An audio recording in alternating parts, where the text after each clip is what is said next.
Proclamación del Santo Evangelio de Jesucristo según San Juan. En aquel tiempo, Jesús dijo a los fariseos: Yo soy el buen pastor. El buen pastor da la vida por sus ovejas. En cambio, el asalariado, el que no es el pastor ni el dueño de las ovejas, cuando ve venir al lobo, abandona las ovejas y huye. El lobo se arroja sobre ellas y las dispersa, porque a un asalariado no le importan las ovejas. Yo soy el buen pastor, porque conozco a mis ovejas, y ellas me conocen a mí. Así como el Padre me conoce a mí, y yo conozco al Padre. Yo doy la vida por mis ovejas. Tengo además otras ovejas que no son de este redil, y es necesario que las traiga también a ellas. Escucharán mi voz, y habrá un solo rebaño y un solo pastor. El Padre me ama porque doy mi vida para volverla a tomar. Nadie me la quita. Yo la doy porque quiero. Tengo poder para darla, y lo tengo también para volverla a tomar. Este es el mandato que he recibido de mi Padre. Palabra del Señor.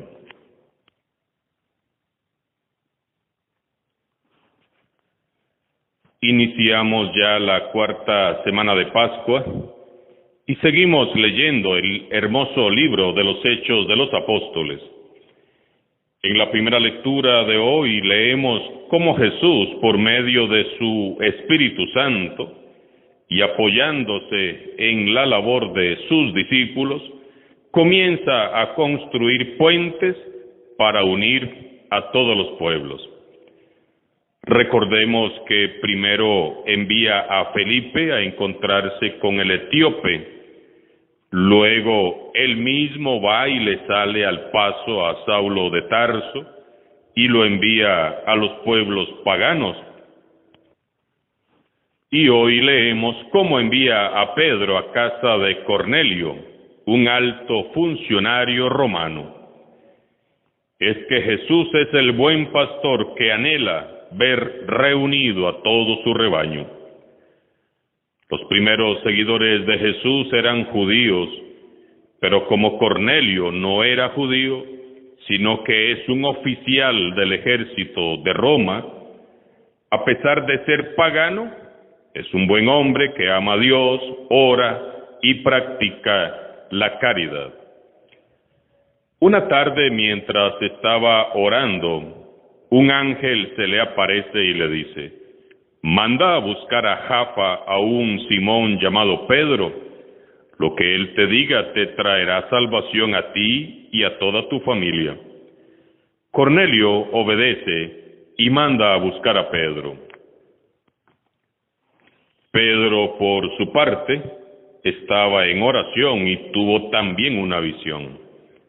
Estaba yo en la ciudad de Jope en oración cuando tuve una visión y vi algo semejante a un gran mantel que, sostenido por las 4 puntas, bajaba del cielo hasta donde yo me encontraba. Miré con atención aquella cosa y descubrí que había en ella toda clase de cuadrúpedos, fieras, reptiles y aves. Y oí una voz que me decía: Levántate, Pedro, mata el animal que quieras y come. Pero le respondí: Ni pensarlo, Señor, jamás he comido nada profano e impuro. La voz del cielo me habló de nuevo: No tengas tú por impuro lo que Dios ha hecho puro. Esto se repitió 3 veces y luego todo fue recogido hacia el cielo. Mientras Pedro todavía se pregunta qué quiere decir esta visión, llegan a su casa los hombres que Cornelio envió para buscarlo.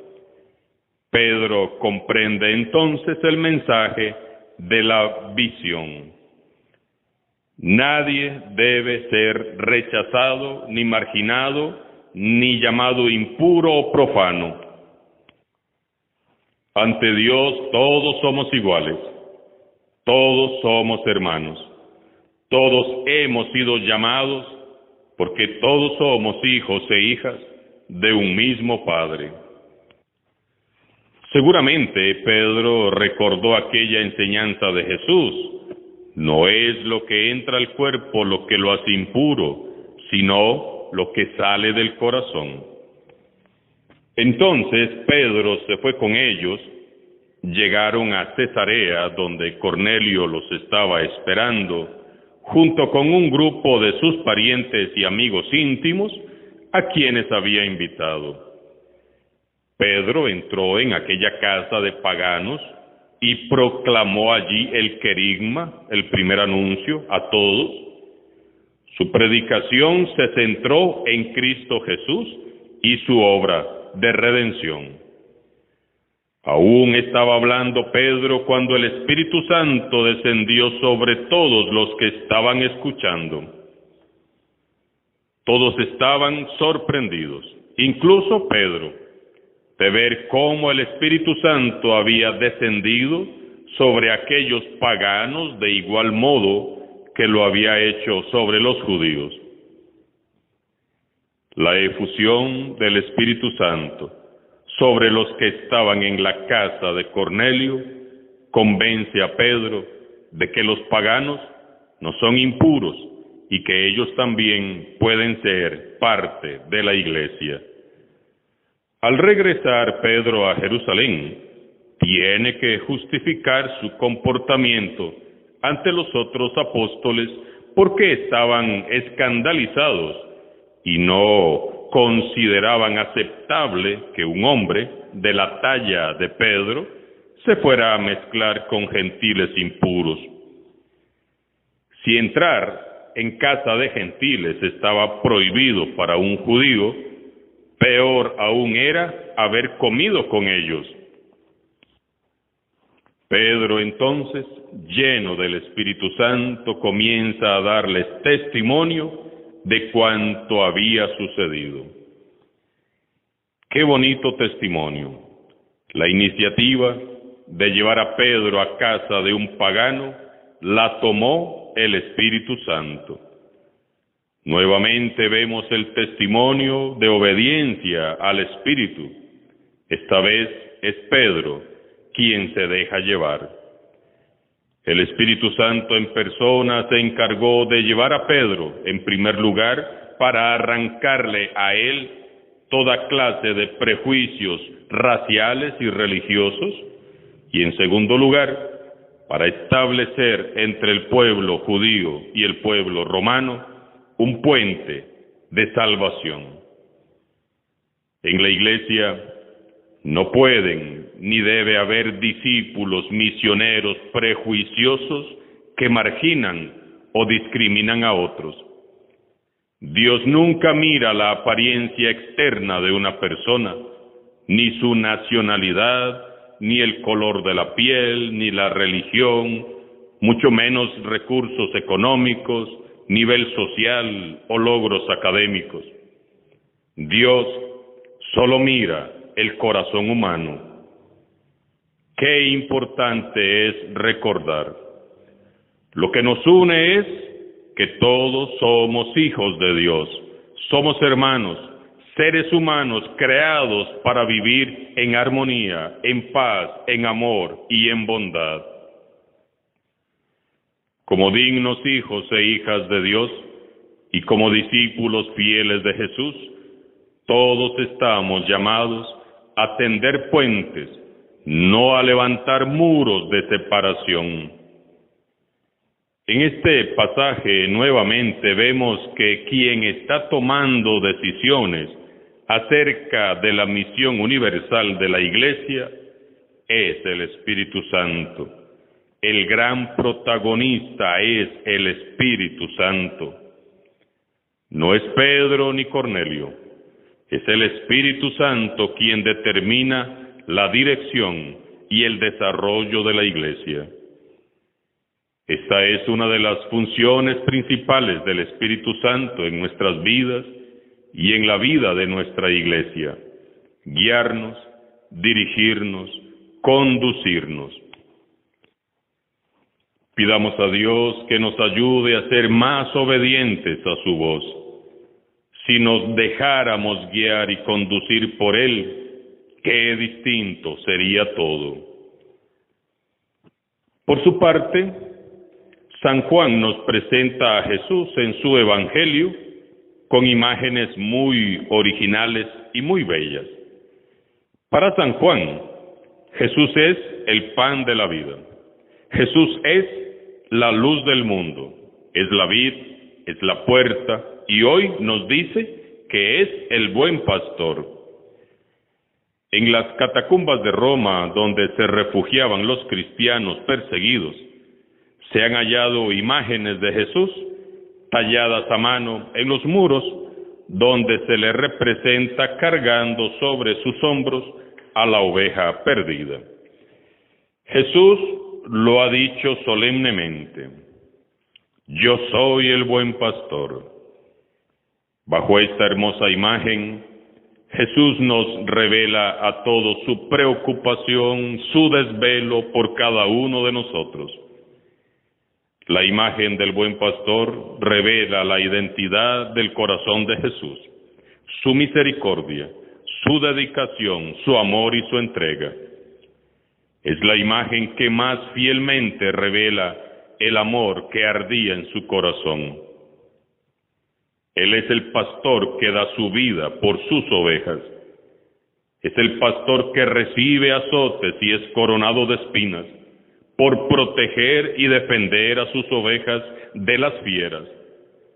Es el pastor que es capaz de dar su vida en la cruz a cambio de la vida de sus ovejas. Toda la vida de Jesús estuvo inspirada, sostenida, fortalecida y habitada por el amor, de tal forma que, habiendo amado a los suyos, nos amó hasta el extremo.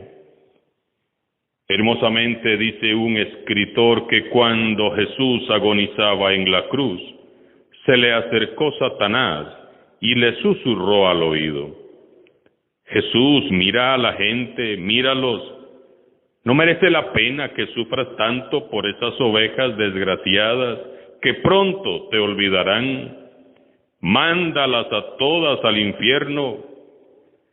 Y Jesús contestó: prefiero morir que dejar de amarlas. Jesús, el buen pastor, ha comprado a sus ovejas con su propia sangre, por amor. El corazón del buen pastor no es solo el corazón que tiene misericordia de nosotros, sino que es en sí mismo la misericordia extrema.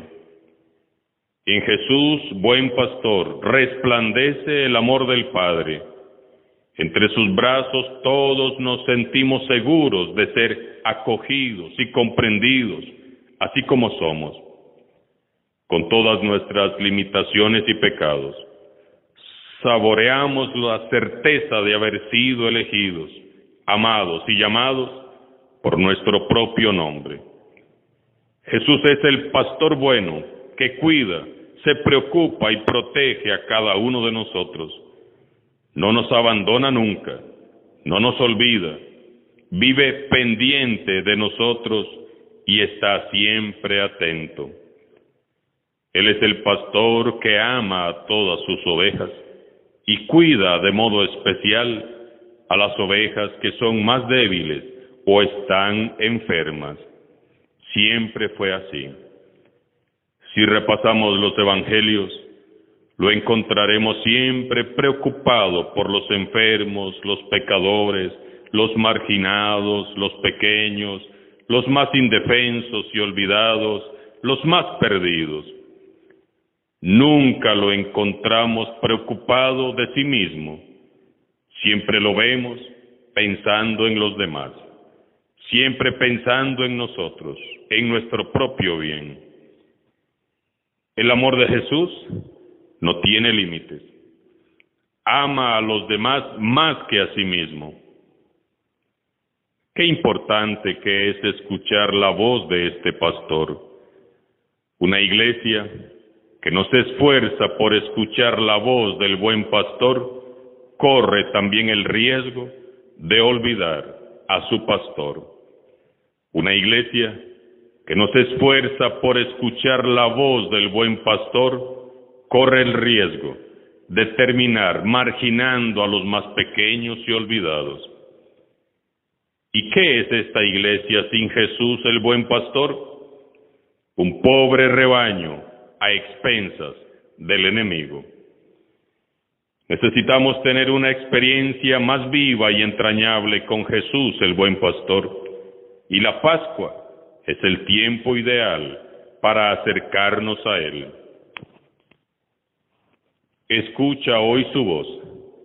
Deja que Él te tome entre sus brazos, sane tus heridas, te consuele, te alimente y te renueve en su Espíritu Santo.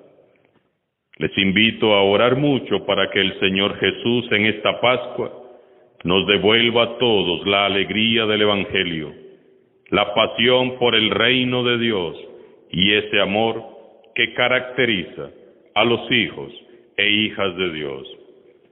Alabado sea Jesucristo, sea por siempre bendito y alabado.